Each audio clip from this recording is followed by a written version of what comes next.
You guys have a good Thanksgiving? Yeah, it was all right. Good. How about you? Feeling the Christmas spirit now. You seen anything in particular with the run defense that is trending of the last few games that you don't like? Or? I mean, obviously we have to do a better job. For us, in the past it's been more the quarterback with the scrambles. But you got to give them credit. They did a nice job. We just have to do a better job with gap control, fitting things correctly, getting off blocks, tackling. It all kind of snowballed on us. But the guys see it, we see it. We got to improve. Is that kind of like extra urgent with how good Detroit's been running the ball this year? Absolutely. The run game, that's what they do. That's their mentality. They want to be physical. They want to knock you off the ball, kind of control it, and then set up their play-action pass. So it's going to be a big part of the game, and we're going to have to play well. How do you feel about the safety depth heading into this game if Marcus May's down? I think all the safeties have played at times throughout the year, so very comfortable with those guys. And they can play multiple positions, so we can create some matchups that we want. But I feel comfortable. Is there a reason why we haven't seen a whole lot of Jordan Howden? No, it's just kind of part of it. Yeah. Just in terms of the game plan, we try to get him involved at times. So we'll have a little package for him this week. Is that maybe more a nod to what Lonnie Johnson has been able to do when he has stepped in? Yeah, and it's when you have a lot of good players, it's a problem. And I think we have some talented safeties back there, so it's hard to get them all involved at times when we're trying to create different matchups. But like I said, I'm comfortable, and we'll find a way to get him on the field. How do you think Howden has progressed this year, though? Good. I think he started off, he was trying to play everything perfect.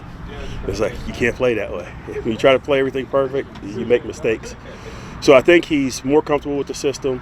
Again, we were playing with multiple positions. We play him at dime, both safety positions, nickel, and he's capable of doing it. But I think he's more comfortable with the system and the experience he has. I feel like he's confident. Joe, when you, we remember this for years with Alvin and Mark, but when you face a team like this that has running backs whose styles are so distinctly different, how does that put an extra burden on preparation and reacting to who you're identifying is the running back on each play like this team? You definitely know who they are, and their running styles. And, some teams, some backs run certain plays or other backs run, other plays. But they're talented. You see them guys breaking runs. And, they'll start off, the run play to their left and end up breaking it the whole way to the right. You see them all do it. So similar in terms of how they run, but they are a little bit different. The young guy's pretty good. Yeah. He's pretty good, Gibbs. What does he do? He even more than what you just saw with Bijan Robinson, he's more of a make you miss in the open field guy? Or? For me, he's a daylight runner. When he runs, he sees daylight, that's where he's hitting it. And he can see a lot of daylight. So, but a lot of big runs. You can see his quickness, very good balance. His vision to see the holes. There's plays you see where it's like nothing, and you're like, where'd this guy go? And you see him running out the other side. But he's talented.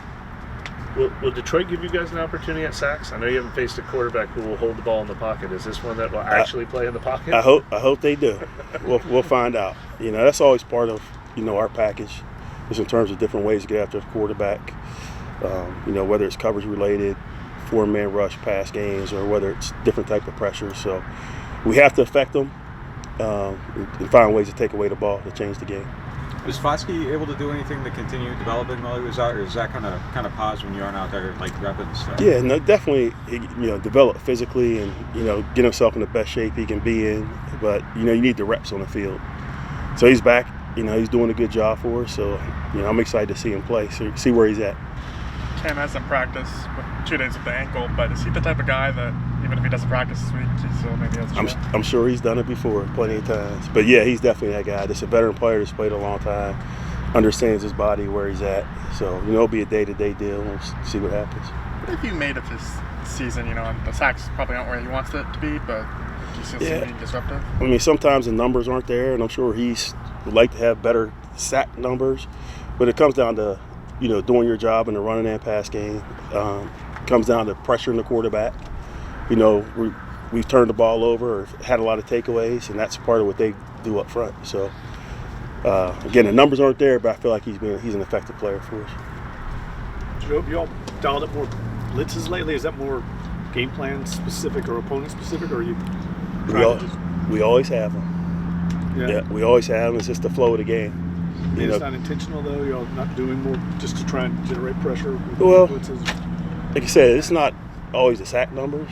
It's about making the quarterback feel uncomfortable. And again, like I said, we've been taking the ball away just with the interceptions, and that's part of rushing coverage.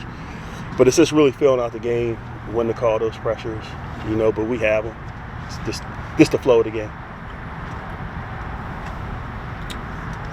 Thank you. That's it. All right. Thank you, guys.